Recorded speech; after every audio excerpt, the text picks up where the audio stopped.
গণ অভ্যুত্থান না হলে নির্বাচনের স্বপ্ন দেখা যেত না বলে মন্তব্য করেছেন এনসিপির আহ্বায়ক নাহিদ ইসলাম। তিনি বলেন, সংস্কার ছাড়া নির্বাচন হলে মানুষের ভাগ্যের পরিবর্তন হবে না।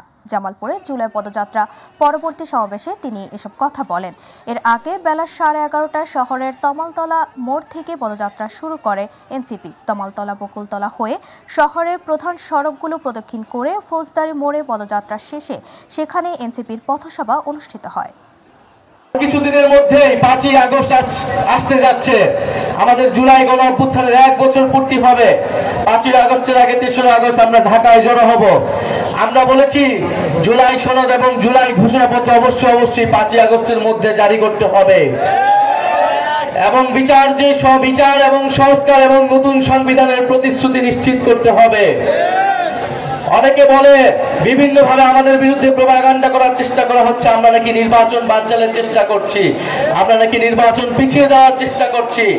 আর এই গণ অভ্যুত্থান না হলে আপনারা নির্বাচনের স্বপ্নই দেখতে পারতেন না।